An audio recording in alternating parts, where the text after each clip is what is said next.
વિધાનસભામાં ફી નિયમન સુધારા બિલ રજૂ. હવે ખાનગી શાળાઓ વધુ ફી લેશે તો સાબિત કરવું પડશે વ્યાજબીપણું. અમિત શાહના ભાષણ પર વિધાનસભામાં હોબાળો.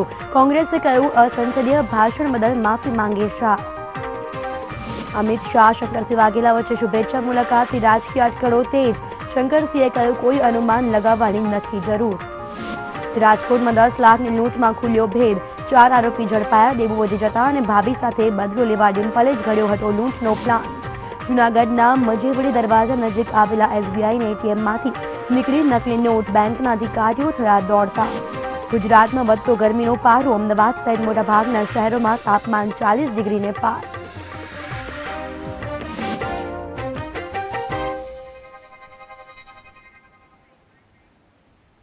નમસ્કાર, આજે ગુજરાત સાથે હું છું ઝીલ. સમાચારની શરૂઆત કરીશું મહત્વના સમાચારથી. તો આપને જણાવી દઈએ કે શિક્ષણ મંત્રી ભૂપેન્દ્રસિંહ ચુડાસમાએ નિવેદન આપ્યું છે. શાળાઓ જે રીતે ફી વસૂલાત કરતી હોય છે તેને લઈને શિક્ષણ મંત્રી ભૂપેન્દ્રસિંહ ચુડાસમાએ નિવેદન આપ્યું છે. આ નિયમન જે વાર્ષિક 15,000 રૂપિયા ફી લેતા હશે એવા પ્રાથમિક શિક્ષણનું કામ કરતા હશે એમને મુક્તિ છે. 15,000 થી વધારે તમારી લેવી છે ફી પ્રાથમિકમાં 15,000, તો તમારે એનું વ્યાજબીપણું ડિસ્ટ્રિક્ટ રિટાયર્ડ જજની સમિતિને વ્યાજબીપણું દર્શાવવું પડશે.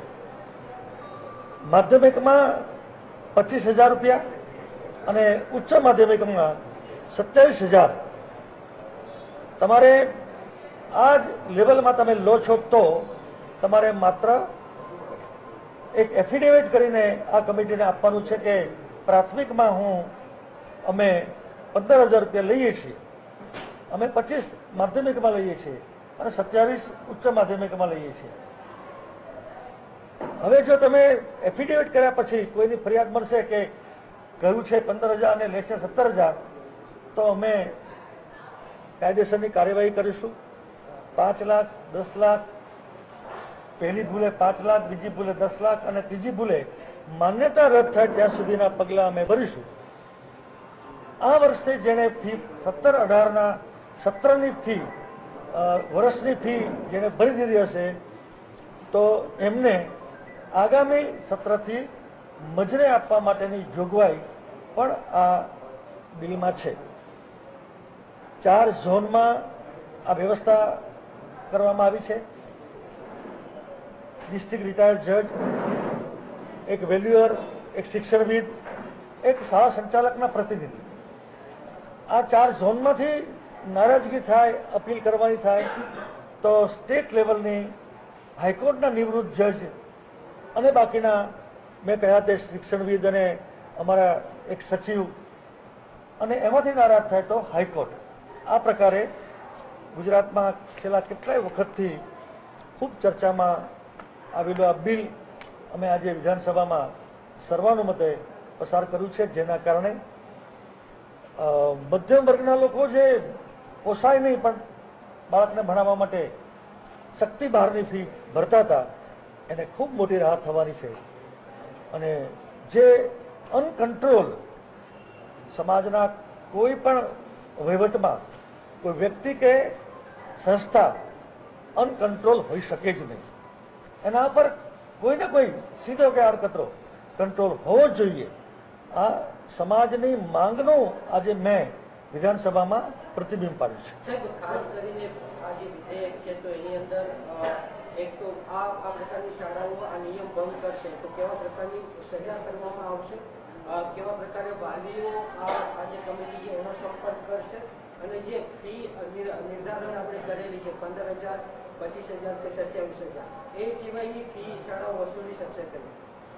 મેં મારા પહેલા જ વક્તવ્યમાં કહ્યું છે કે પહેલી ભૂલે 5 લાખ રૂપિયા, બીજી ભૂલે 10 લાખ રૂપિયા, ત્રીજી ભૂલે માન્યતા રદ.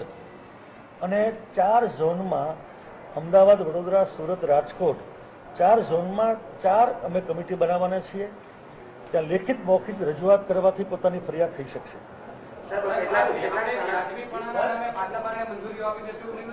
ના, બિલકુલ નહીં બને.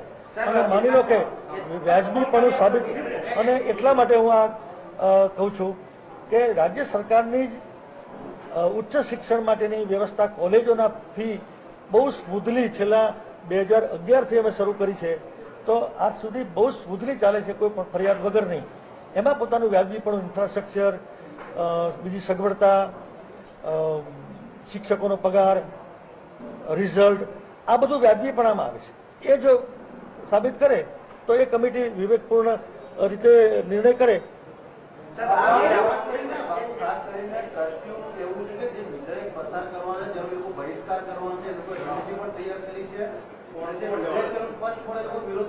પણ એ તો મેં સરકાર તરીકે મારું કામ કર્યું છે, એમણે એમનું કામ કરવાનું છે. એ તો જયારે થશે ત્યારે જોઈશું.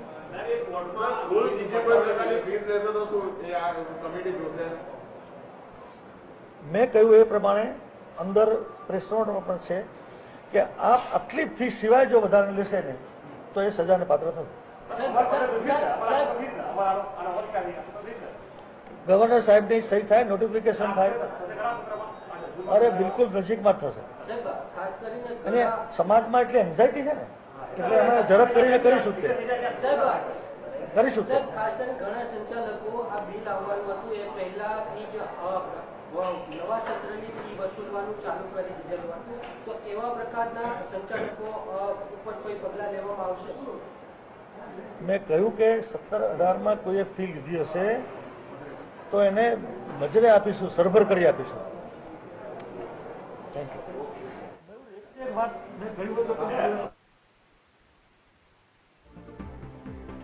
તો જે રીતે શિક્ષણ મંત્રી ભૂપેન્દ્રસિંહ ચુડાસમાએ જણાવ્યું હતું, ફી નિયમન વિધેયકમાં વિશેષ જોગવાઈ કરાઈ છે. કાયદાનો ભંગ થશે તો 5 લાખ રૂપિયાનો દંડ પણ કરાશે તેવું જણાવ્યું છે. પ્રાથમિક શાળામાં 15,000 રૂપિયા ફી વસૂલવામાં આવશે. ઉલ્લેખનીય છે કે ત્રીજી વખત ફરિયાદ આવશે તો શાળાની માન્યતા રદ થશે. આગળ વાત કરીએ તો પહેલા 5 લાખ અને બીજી વખત 10 લાખનો દંડ પણ થશે. ઉલ્લેખનીય છે કે જે રીતે શાળાઓ બેફામ રીતે ફી વસૂલાત કરતી હોય છે, ત્યારબાદ ભૂપેન્દ્રસિંહે જે રીતે નિવેદન આપ્યું છે તેમાં કહ્યું છે કે માધ્યમિકમાં 25,000 ફી વસૂલવામાં આવશે, ઉચ્ચતર માધ્યમિકમાં 27,000 ફી વસૂલાશે. રાજ મામલે સંવાદદાતા નરેન્દ્ર રાઠોડ જોડાઈ ગયા છે. નરેન્દ્ર, શું કહેશો? જે રીતે શાળાઓ બેફામ રીતે ફી વસૂલાત કરતી હોય છે, ત્યારબાદ હવે શિક્ષણ મંત્રી ભૂપેન્દ્રસિંહ ચુડાસમાએ નિવેદન આપ્યું છે, આ નિવેદનને આપ કેવી રીતે જુઓ છો? જી, રાજ્યના મોટા ભાગના જે પરિવારો છે એને સ્પર્શતો એક આ મુદ્દો હતો અને એ અંગેનું વિધેયક આજે રાજ્ય સરકાર દ્વારા વિધાનસભામાં પસાર કરવામાં આવ્યું છે અને એ હવે એક કાયદો બની ચૂક્યો છે. એટલે કોઈ પણ શાળા હવે એમની રીતના મન ફાવે એ રીતના ફીમાં વધારો કરી શકશે નહીં. અને આ ઘણા સમયની માંગ હતી કે શાળાઓ દ્વારા જે રીતના મન ફાવે એ રીતના ફી વધારવામાં આવી રહી છે અને એને લઈને ખૂબ બધી રાજ્યની ઘણી બધી શાળાઓમાં વાલીઓ દ્વારા આ બાબતનો વિરોધ કરવામાં આવ્યો હતો.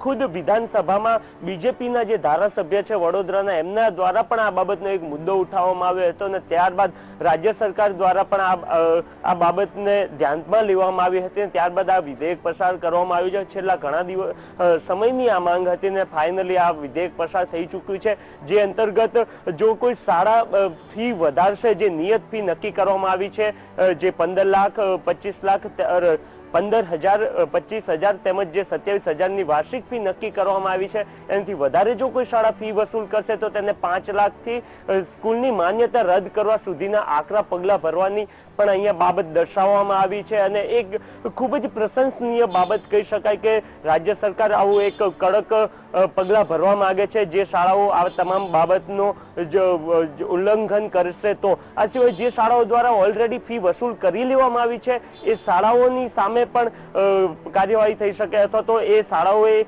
જે ફી વસૂલી લીધી છે 2017-18ના સત્રની, એમને પણ એ ફી પરત કરવાની રહેશે, અથવા તો આગામી સમયમાં જે ફી તેમના દ્વારા લેવામાં આવનાર છે એમાં પણ કન્સેશન આપવું પડશે. એ સહિતની એક ખૂબ જ સમગ્ર આ બાબત આ સમગ્ર વિધેયકમાં પસાર કરવામાં આવી છે, વર્ણી લેવામાં આવી છે. આ સિવાય એક મહત્વની બાબત જે કહી શકાય એ પણ છે કે જે શાળાઓ વધારે ફી વસૂલ કરવા માંગે છે તેમને પરમિશન આપવામાં આવશે, પરંતુ સામે એમને એ પણ જણાવવું પડશે કે એ શા માટે આ ફી વધારે લેવા માંગે છે. એટલે કોઈ પણ શાળા હવે મન ફાવે એમ ફી નહીં વસૂલી શકે, ચાહે ડોનેશન નહીં લઈ શકે, અથવા તો કેમ્પસ ડેવલપમેન્ટના નામે જે ફી વસૂલવામાં આવતી હતી એ પણ નહીં લઈ શકે. આ સિવાય કેટલીક શાળાઓ દ્વારા પર્ટિક્યુલર જગ્યાએથી બૂટ લેવા, પર્ટિક્યુલર જગ્યાએથી ડ્રેસ લેવો, તેમજ પર્ટિક્યુલર જગ્યાએથી શાળાના પુસ્તકો, એમના જે પુસ્તકો છે એ ખરીદવા, એ રીતની એક જે ફરજ પાડવામાં આવી હતી એ ફરજ પણ નહીં પાડી શકે. એટલે ખૂબ જ એક હકારાત્મક બાબત કહી શકાય અને ખૂબ સારો નિર્ણય લેવામાં આવ્યો છે. જો કે ગતકાલથી જ આ તમામ જે નિર્ણય લેવામાં આવનાર હતી તેની ભણક થઈ ગઈ હતી અને એના કારણે જે ખાનગી સંચાલકો જે છે, ખાનગી શાળાના સંચાલકો, એમને એક મિટિંગ પણ કરી હતી અને એમને આ બાબતનો વિરોધ કર્યો હતો. અને હમણાં થોડી વાર પહેલા જ એમની સાથે વાતચીત થઈ છે. તેમને એવું પણ કહ્યું છે કે આ તમામ મામલે તેઓ હાઈકોર્ટમાં પણ જશે અને નિર્ણયને જો અટકાવવા માંગીશું. આપ જોડાયેલા રહેજો, વધુ વિગતો મેળવતા રહીશું. તો આ મામલે પ્રવીણભાઈ કાછડિયા, જે ખાનગી શાળાના પ્રમુખ છે, તે જોડાઈ ગયા છે. પ્રવીણભાઈ, આપનું સ્વાગત છે વીટીવીમાં. આપને પૂછવા માંગીશું કે જે રીતે શિક્ષણ મંત્રી નિવેદન આપ્યું છે ત્યારે આપની શું પ્રતિક્રિયા રહેશે? શિક્ષણ મંત્રી સાહેબે જે નિવેદન આપ્યું છે તેમની સાથે અમે એગ્રી છીએ, પણ કેટલીક બાબત મારે જણાવવાનું છે કે તેમને જે જણાવ્યું કે 15,000, 25,000 ને 27,000 જે બાબતે અમને વાંધો છે, અને વાંધો એટલો જ છે ખાલી માત્ર ને માત્ર કે સરકાર શ્રી જે એક વિદ્યાર્થી પાછળ જો 32,000 થી 35,000 રૂપિયાનો ખર્ચ એવરેજ કરતી હોય તો ખાનગી શાળાના સંચાલકો એસી શાળાઓમાં અને કેટલીક હાઈટેકનોલિક બાબતો રાખીને જ્યારે ભણાવતી હોય અને જે મેન્ટેનન્સ કરતી હોય તો આવી બાબતોમાં અમે કેવી રીતે સ્કૂલ ચલાવી શકીએ તે શક્ય નથી. અમે 2 દિવસમાં મળવાના છીએ મુખ્યમંત્રી શ્રી, શિક્ષણ મંત્રી શ્રી, અને અમે એમને અમારી વાત રજૂ કરીશું અને ફેર વિચારણા કરે તે બાબતે અમે એમની સાથે રજૂઆત કરીશું. 100% અમે શિક્ષણ મંત્રી સાથે છીએ. માત્ર ને માત્ર ડોનેશન નહીં લેવું, ચોક્કસ સમયે બૂટ લેવા, કપડા લેવા, એનો હું પણ વિરોધ કરું છું. હું પણ એક વાલી છું, હું પણ એક સંચાલક છું. તો આ બાબતે મારું સ્પષ્ટ શબ્દમાં નિવેદન છે કે જે ફીસ એમને 15,000, 25,000 અને 27,000 જે કરી છે તે યોગ્ય નથી. બિલકુલ પ્રવીણભાઈ, આભાર અમારી સાથે વાતચીત બદલ. તો ફરી એકવાર સંવાદદાતા નરેન્દ્ર જોડાઈ ગયા છે. નરેન્દ્ર, શું કહેશો? જે રીતે આપણે પ્રવીણભાઈ સાથે વાત કરી, તેમની સાથે અનેક એવા લોકો છે કે જેમને ક્યાંક ને ક્યાંક વાંધો પણ છે આ નિવેદનથી. તેમનું ખાસ કરીને કહેવું હતું કે જે રીતે સુવિધા આપવામાં આવે છે તે પ્રમાણે ફી વસૂલાત ઓછી છે. તો આપનું શું કહેવું છે? જી, જ્યારે આ વિધેયક પસાર થવાની વાત આવી હતી ત્યારે જ ખાનગી શાળા સંચાલકો દ્વારા એક બેઠકનું આયોજન કરવામાં આવ્યું હતું અને તેમના દ્વારા આ બાબત પર જ ખાસ ફોકસ કરવામાં આવ્યો હતો કે કેટલાક જે શાળાના સંચાલકો છે તેઓ વધારે પડતા લોભી વૃત્તિ ધરાવે છે અને એના કારણે તેઓ આ રીતના થોડા રૂપિયા માટે વિદ્યાર્થીઓ અને વાલીઓને પર્ટિક્યુલર જગ્યાએથી આ તમામ વસ્તુઓ ખરીદવા માટે દબાણ કરતા હોય છે, તેમજ ડોનેશન લેતા હોય છે. એ તમામ બાબતો બંધ થવી જોઈએ. પરંતુ ખાસ જે ફીનું સ્ટ્રક્ચર નક્કી કરવામાં આવ્યું છે કે પ્રાથમિક જે છે ધોરણ એમના માટે 15,000, ત્યારબાદ માધ્યમિક માટે 25,000 વાર્ષિક ફી, તેમજ ઉચ્ચતર માધ્યમિક માટે 27,000 ફી. એનાથી આમનો સ્પષ્ટ વિરોધ છે. ગઈકાલે પણ એમને જણાવ્યું હતું અને જરૂર પડશે તો જે સમગ્ર ટીમ છે તેમની, સમગ્ર રાજ્યના સેલ્ફ ફાઇનાન્સ જે સ્કૂલો છે એ કોર્ટનો સહારો પણ લેશે તેવું તેમના દ્વારા જણાવવામાં આવ્યું છે. નરેન્દ્ર, આભાર માહિતી બદલ. તો જે રીતે શિક્ષણ મંત્રી ભૂપેન્દ્રસિંહ ચુડાસમાએ મહત્વનું નિવેદન આપ્યું છે, આપને જણાવી દઈએ કે અનેક જે ફી સ્ટ્રક્ચર છે તે પણ તેમણે જણાવ્યા છે અને હવેથી ડોનેશન લઈ શકાશે નહીં અને કાયદેસરના પગલાં પણ હવે શાળા સંચાલકો સામે લેવાઈ શકે છે.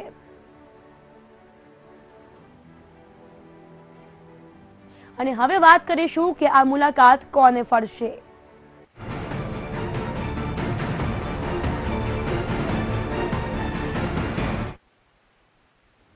અમિત શાહ ભાજપના કાર્યાલય કમલમ ખાતે પહોંચ્યા હતા, જ્યાં ભાજપના પ્રદેશ હોદ્દેદારો સાથે તેમની બેઠક મળી હતી. આ બેઠકમાં વિધાનસભાની ચૂંટણીને લઈને ચર્ચા થઈ હોવાની શક્યતા છે. સાથે જ સંગઠનાત્મક કાર્ય મુદ્દે પણ ચર્ચા થઈ. આ બેઠકમાં સંગઠનના આગેવાનોને અમિત શાહે સંબોધન કર્યું હતું.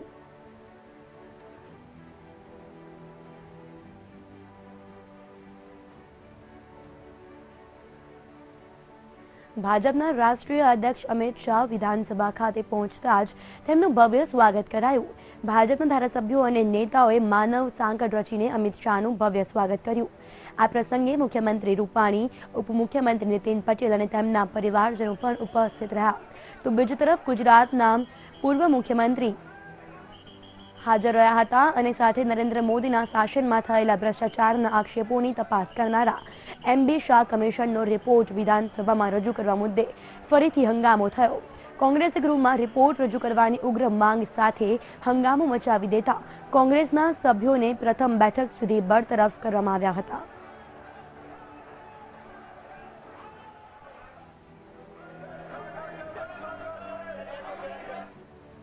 ગુજરાત વિધાનસભા ખાતે માનવ સાંકળ રચીને અમિત શાહનું ભવ્ય સ્વાગત કરાયું.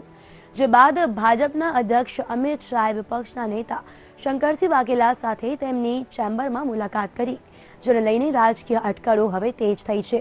પરંતુ શંકરસિંહે સ્પષ્ટતા કરી છે કે આ મુલાકાત એક ઔપચારિક મુલાકાત હતી, તો બીજી બાજુ હાર્દિકે બાપુને તક ઝડપી લેવાનું સૂચન કર્યું. સામાન્ય રીતે એકબીજા પર નિશાનો સાધતા નજરે પડતા નેતાઓ ક્યારેક જ એક સાથે જોવા મળતા હોય છે. તેવું જ કંઈક બન્યું ગાંધીનગરમાં, કે જ્યાં વિપક્ષની ચેમ્બરમાં અમિત શાહ અને શંકરસિંહ વાઘેલાની મુલાકાત થઈ, જેમાં વિજય રૂપાણી અને પ્રદીપસિંહ વાઘેલા પણ ઉપસ્થિત રહ્યા. આ મુલાકાતમાં શંકરસિંહે અમિત શાહને ચૂંટણી બાબતે પ્રશ્ન પૂછ્યો હતો, જેના જવાબમાં અમિત શાહે નિયત સમયે જ ચૂંટણી યોજાશે તેવું નિવેદન આપ્યું. આ સાથે જ અમિત શાહે હળવી મજાક પણ કરી હતી કે ચા તો વિપક્ષની પણ પીવી જોઈએ. શંકરસિંહ બાપુના સંબંધો બધા સાથે છે જ, એટલે સ્વાભાવિક છે કે એક જેને કહીએ કે કડસી વિઝિટ હતી જ, અને એ રીતે મળવાનું પણ થયું છે. શંકરસિંહ અને અમિત શાહ વચ્ચે શાના માટે મુલાકાત થઈ તેને લઈને રાજકીય વર્તુળોમાં ચર્ચા તેજ થઈ. જે બાદ શંકરસિંહે મુલાકાતની તસવીરો સોશિયલ મીડિયા પર શેર કરી અને સ્પષ્ટતા કરી કે તેમની મુલાકાતનું રાજકીય અર્થઘટન કરવાની જરૂર નથી. શંકરસિંહે શાહ સાથે મુલાકાત કર્યા બાદ ભાજપ પર વિશ્વાસ ન હોવાનો રાગ આલાપ્યો. તેમણે કહ્યું કે ભાજપ પર કોઈ ભરોસો નથી. વહેલી ચૂંટણી યોજાશે તો કોંગ્रेसને कोई तकलीफ नहीं पड़े. तैयारी तो देखिए, बीजेपी पर भरोसा हमको नहीं है. गवर्नमेंट उसको जो राइट है कॉन्स्टिट्यूशन का with the consultation of election commission का, वो कभी भी कर सकते हैं. इसलिए वो नवंबर करे तो करना ही है, लेकिन जल्दी करे इसके लिए हमारी एक्साइज जो होनी चाहिए एज अ पार्टी वो हमने कर दी है. पैनल हमारी बन गई है. इसलिए अगर इनकी चलती है और इलेक्शन करवाना है तो विल वेलकम, नो प्रॉब्लम. ये प्रॉब्लम इनका है. हमारी तैयारी जो है, हम सोते हैं और इन्होंने तैयारी कर दी, ऐसा नहीं है. हमारा होमवर्क हो गया है, इसलिए उसमें कोई प्रॉब्लम नहीं है. બીજી તરફ હાર્દિક પટેલે શંકરસિંહ અને અમિત શાહની મુલાકાત પર ટિપ્પણી કરી. તેમના કહેવા પ્રમાણે બાપુની ઉંમર 75 વર્ષ થઈ ગઈ હોવાથી તેમના માટે હવે આ છેલ્લી તક છે, જેથી તેમણે આ તક ઝડપી લેવી જોઈએ. શંકરસિંહ બાપુના 75 વર્ષ થઈ ગયા છે અને આ વખતે નહીં તો ક્યારેય નહીં, એટલે સ્વાભાવિક છે કે જ્યાં મળે ત્યાં બેસવાનો પ્રયાસ થશે. શંકરસિંહ બાપુના 75 વર્ષ થઈ ગયા છે અને આ વખતે નહીં તો ક્યારેય નહીં, એટલે સ્વાભાવિક છે કે જ્યાં મળે ત્યાં બેસવાનો પ્રયાસ થશે. મહત્વનું છે કે ધારાસભ્ય તરીકે ગુજરાત વિધાનસભામાં હાજરી આપવા પહોંચેલા ભાજપ અધ્યક્ષ અમિત શાહનું ભવ્ય સ્વાગત કરાયું. મોટી સંખ્યામાં ઉમટેલા કાર્યકરો અને ધારાસભ્યોએ તેમને વધાવી લીધા અને માનવ સાંકળ રચીને તેમનું સ્વાગત કર્યું. જોકે શંકરસિંહ સાથેની તેમની મુલાકાતને લઈને રાજકીય વર્તુળોમાં ભારે ચર્ચા જાગી છે, પણ મુલાકાત એક ઔપચારિક મુલાકાત હતી. Bureau report, VTV news. ભાજપના પ્રદેશ અધ્યક્ષ જીતુ વાઘાણીએ અમિત શાહની મુલાકાતને ઐતિહાસિક મુલાકાત ગણાવી. તેમણે કહ્યું કે અમિત શાહે ભાજપના કાર્યકરો અને સમર્થકોમાં ઉત્સાહનો સંચાર કર્યો. તેમણે કોંગ્રેસ પર પ્રહાર કરતા કહ્યું, અમિત શાહ જેવો કોઈ નેતા કોંગ્રેસ પાસે નથી. તેમણે આક્ષેપ કર્યો કે કોંગ્રેસે ગરીબોની વાત ક્યારેય નથી કરી. કોંગ્રેસ બોખલાઈ ગઈ છે. સાથે જ તેમણે જાહેરાત કરી કે 14 એપ્રિલે બાબા આંબેડકરની યાદમાં કાર્યકરો દલિત વિસ્તારોમાં જશે.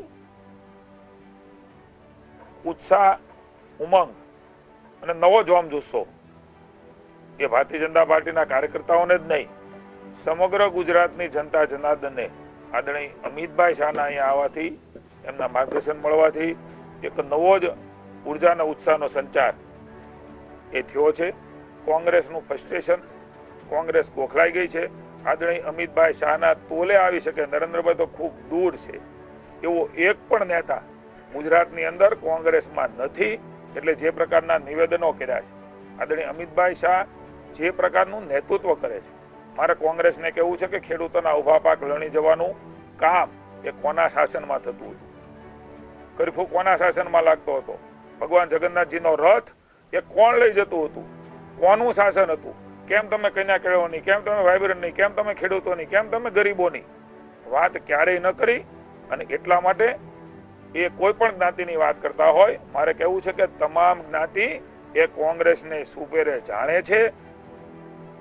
અમિત શાહે વિધાનસભા ગૃહમાં સંબોધન કર્યું હતું, જેના પર શંકરસિંહ વાઘેલાએ પોતાની પ્રતિક્રિયા આપી હતી, જેમાં તેમણે જીએસપીસી, સુજલામ સુફલામ સહિત અનેક ક્ષેત્રે થયેલા ભ્રષ્ટાચારના મુદ્દે પ્રહાર કર્યા હતા. બાપુએ શાહના ભાષણને રાજકીય ગણાવ્યું હતું. સાથે જ મનમોહનસિંહ, સોનિયા ગાંધી માટે અપમાનજનક શબ્દોના ઉપયોગ કરવા બદલ માફી માંગવાની માંગ કરી છે. સાથે જ એમબી શાહ કમિશનના રિપોર્ટને પણ ગૃહમાં મૂકવાની માંગ કરી હતી. एक राजकीय मंच बन गया, असेंबली का एनकाउंटर हो रहा है, ऐसा हमको लगा कि ये ठीक नहीं है. और हम अभी कोई भी है तो अटल जी है, अडवाणी जी, हम जी करके बुलाते हैं. कि सोनिया जी को जी भी नहीं कहना, सोनिया कहना. मनमोहन सिंह जी को मनमोहन सिंह भी नहीं कहना, मनमोहन कहना. मैं समझता हूँ कि भाषा की भी एक गरिमा होती है. इतने इंसल्टिंग टोन में जैसे चुनाव सभा हो बीजेपी की, उस सभा का रूप देखकर हम जहाँ बात देख रहे थे तो हमको भी शर्म आई कि ठीक नहीं हो रहा है. ऐसे ही दूसरा क्वेश्चन नंबर शुरू हुआ तो हमने कहा कि यही प्रश्न इम्पोर्टेंट है, इसका खुलासा करो कि माफी मांगो. असेंबली का जो चीरहरण, असेंबली का जो एनकाउंटर किया है इन्होंने, वो ठीक नहीं है. आने वाले दिनों में बहुत गलत होगा. ये जो आगे वाली चलने वाली जो सिलसिला है वो गलत सिलसिला डेवलप ना हो, इस हिसाब से हमने विरोध किया कि ठीक है, फिर से प्रस्ताव रखकर इन्होंने आज के दिन के लिए हमने फिर इन्होंने सस्पेंड कर दिए. कल 2 दिन का है, कल सुबह शाम भी इस चीज को हम नहीं छोड़ेंगे. कल शाम तक इनके सामने आग्रह रखें कि गुजरात की जनता का राइट है कि आपके प्रधानमंत्री चोर है या नहीं है.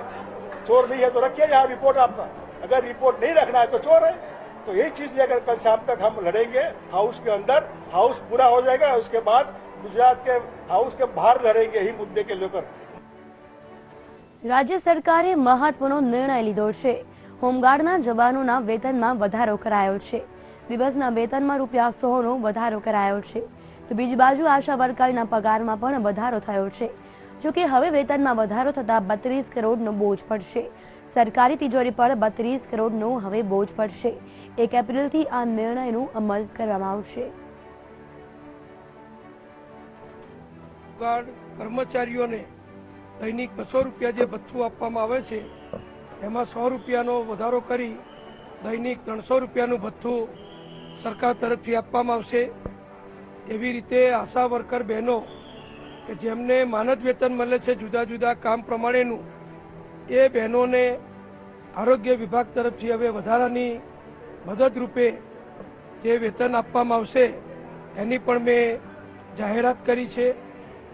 એવી જ રીતે આદિવાસી સમાજ માટેનું જે નિગમ ચાલે છે, જે નિગમ દ્વારા આદિવાસી સમાજના ભાઈઓ બહેનો શિક્ષણ માટે, ધંધા રોજગાર માટે, ખેતી માટે, પશુપાલન માટે જે લોનો મેળવે છે, એ લોનો મેળવ્યા પછી સ્વાભાવિક છે કે ગરીબ અને પછાત વર્ગ હોવાના કારણે સમયસર એ રકમ પાછી ભરી શકતો નથી.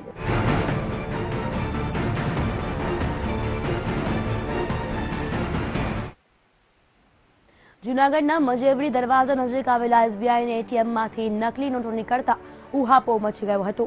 રાજકોટના નિલેશભાઈ મારડિયાએ 2 દિવસ પહેલા એટીએમમાંથી 2000 રૂપિયા ઉપાડ્યા હતા, જે બાદ તેઓએ ટ્રાવેલ્સ બસની ટિકિટ માટે આ રૂપિયામાંથી 2 નોટ આપી હતી.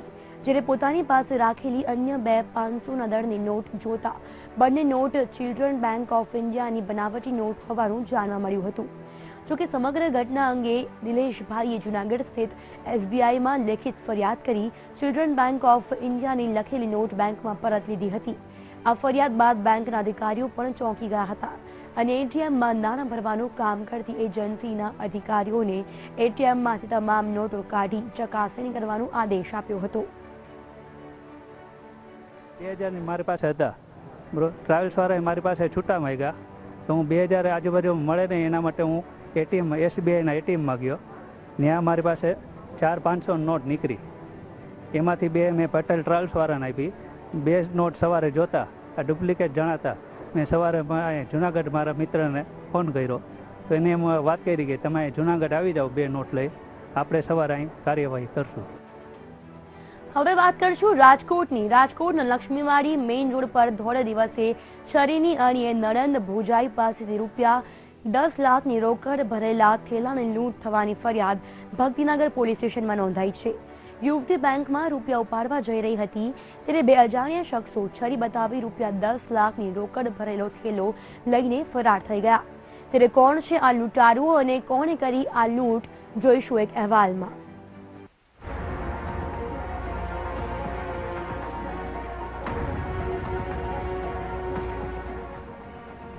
રાજકોટના લક્ષ્મીવાડી વિસ્તારમાં ચાકુની અણીએ 10 લાખની લૂંટ કરી બે બુકાનીધારી શખ્સો ફરાર થઈ ગયા. એસબીઆઈ બેંકમાં રતનબેન રાઠોડ અને ડિમ્પલ રાઠોડ નામની નણંદ ભુજાઈ રૂપિયા જમા કરાવવા આવી તે દરમિયાન આ ઘટના બની. જોકે આ સમગ્ર ઘટના બેંકની બહાર લાગેલા સીસીટીવી કેમેરામાં કેદ થઈ ગઈ, જેથી આ સમગ્ર મામલે પોલીસને જાણ થતા પોલીસ ઘટના સ્થળે દોડી આવી અને સમગ્ર મામલે નાકાબંધી કરી તપાસ હાથ ધરી.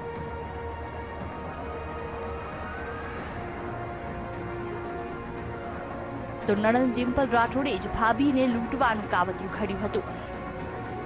ડિમ્પલે આ કાવતરું તેના પ્રેમી મોહિત રાયઠા સાથે મળીને રચ્યું. આ સમગ્ર ઘટના પોલીસ તપાસમાં સામે આવી, જેથી પોલીસે ડિમ્પલ રાઠોડ અને તેના પ્રેમી મોહિત રાયઠા સહિત 4 લોકોની ધરપકડ કરી છે અને સમગ્ર મામલે તપાસ હાથ ધરી છે. આ સંયુક્તપણે પૂછપરછ કરતા ફરિયાદીના નણંદ ડિમ્પલબેન અને એમની સાથેનો જે મોહિત નામનો છોકરો છે એ પડી ભાગેલા અને એમણે પોતે સરેન્ડર કરેલું કે અમે અમારી જે ભાભી છે એના પૈસાની લૂંટ કરવાનું પ્લાનિંગ કરેલું છે તથા ડિમ્પલની સાથે એની બેન કે જેનું નામ રેણુકા છે એ પણ આ પ્લાનમાં સામેલ છે. ક્રાઇમ બ્રાન્ચના પીઆઈ પોતે રિક્ષા ડ્રાઈવર બની વેશ પલટો કરી અને ડિમ્પલ તથા અન્ય જે આરોપીઓ છે શકમંદો એમને લઈ અને રેસકોર્સ ખાતે આવેલા અને ત્યાં રેણુકા આવતા એને પણ પકડી પાડી છે.